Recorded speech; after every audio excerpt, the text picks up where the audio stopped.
a questão da falta de apoio de Hugo Mota e também de Davi Alcolumbre nesse momento aí com a direita. Primeiro ponto, PL da anistia, a direita até queria que o PL da anistia voltasse a ser discutido dentro do Congresso Nacional. PL da anistia, o que é, gente? Seria uma ação coletiva para liberar todo mundo que esteve ali participando do golpe do 8 de janeiro, que beneficiaria principalmente o ex-presidente Jair Bolsonaro e poderia livrá-lo da prisão. Essa foi uma discussão que começou na presidência do deputado Arthur Lira, na Câmara dos Deputados no ano passado. O presidente Arthur Lira tirou esse assunto da Comissão de Constituição e Justiça, que era discutida ali pela presidente da comissão, que era a deputada Caroline de Tone, PL raiz ali de direita, de extrema direita.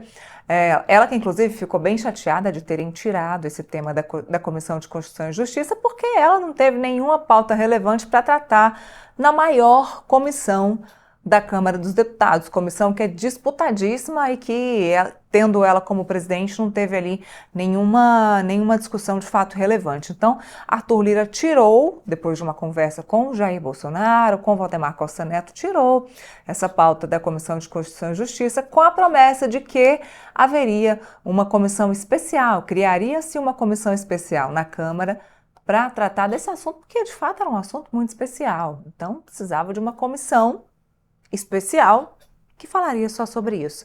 Arthur Lira deixou isso de escanteio, mudou-se a presidência, hoje Hugo Mota está à frente da Câmara dos Deputados, também colocou ainda mais de escanteio na geladeira mesmo o assunto do PL da anistia.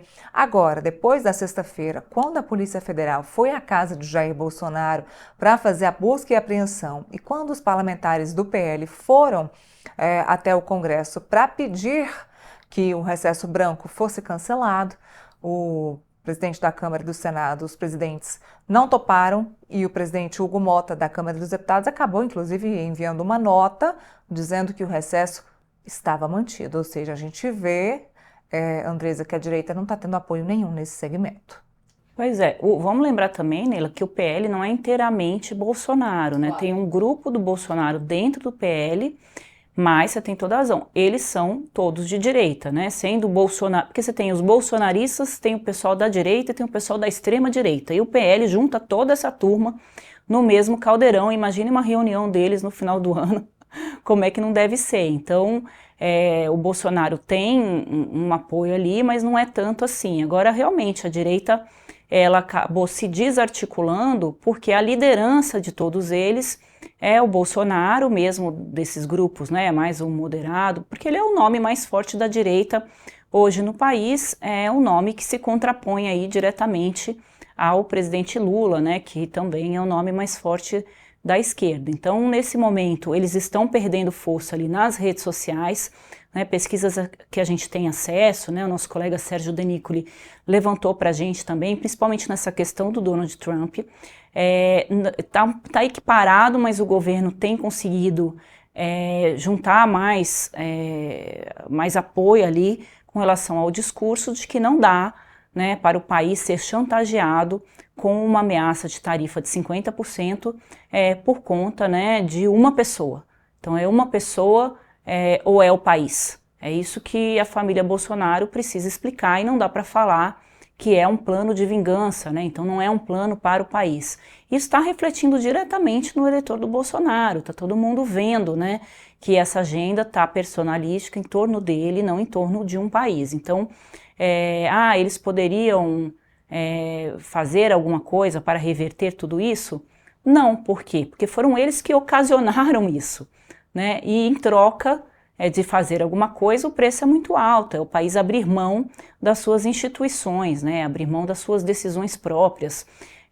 E o Congresso já esteve muito próximo de aprovar a anistia para os presos do 8 de janeiro, mas não houve nenhum movimento do próprio Jair Bolsonaro para que esses malucos, nas palavras do Bolsonaro, fossem, né, anistiados. Então ele falou uma coisinha aqui, uma coisinha ali, mas não houve muito movimento nesse sentido. Chegou um momento, principalmente ali na época da Débora do Batom, em que mesmo quem não era da direita, o pessoal mais do centrão ali, um pouco se sensibilizou com essa situação, começaram a vir outras histórias de presos que estão ali, que talvez penas muito altas, né? Então chegou-se a discutir seriamente no Congresso, até por pessoas ligadas à base do Lula, de você fazer uma redução nessas penas, né, dos presos do 8 de janeiro. Tem muita gente foragida, né, para escapar aí das ordens de prisão do Alexandre de Moraes. Então, você modificar essas penas. Só que esse discurso também se perdeu, porque a agenda ficou toda concentrada no Bolsonaro, e é só isso que eles pensam 24 horas por dia, como livrar o Bolsonaro de uma prisão. É muito difícil, né? Eu conversei com vários ministros ali da primeira turma, outros ministros do Supremo. É praticamente impossível, né, o Bolsonaro conseguir se livrar de uma prisão, principalmente com relação a esse último ponto, né, que a Neila já explicou aqui, que diz respeito, né, à soberania nacional, eles estarem atacando o país, e isso é um crime, né, pela nossa Constituição. Então, praticamente impossível que ele consiga reverter qualquer ordem de prisão com relação a ele. E isso também, né, vai fazendo com que as outras forças políticas da direita, da extrema-direita, se acomodem, busquem outros espaços, né? Ninguém vai morrer com o Bolsonaro na prisão, né? Vai ter ali no começo uma certa movimentação com relação a essa situação, mas depois ele vai ser ali esquecido, né? Ele não é uma figura como era o presidente Lula, porque a esquerda é mais organizada com relação a isso. O Lula tinha pessoas ali, né, diariamente, ali, diuturnamente, na verdade, ali em Curitiba, acompanhando ele, né, todos os dias. E o próprio Bolsonaro já sabe que não vai ter ninguém lá dando bom dia, boa tarde, boa noite para o Bolsonaro. Pode ser que o Donald Trump, né, venha falar um good night, um good morning, good afternoon para o Bolsonaro ali, porque vai ficar um pouco restrito, né, a alguns apoios dele, porque o Bolsonaro, muitas pessoas que queriam o apoio dele, depois não tiveram. E muita gente também vai ficar com medo, né, porque já foi muita gente presa pelo Alexandre de Moraes. Então tem isso também que afeta bastante a direita, né, eles temem um cerco ali do Alexandre de Moraes que está asfixiando esse grupo da extrema-direita, e que eles também sejam, né, penalizados pelas medidas adotadas pelo Moraes.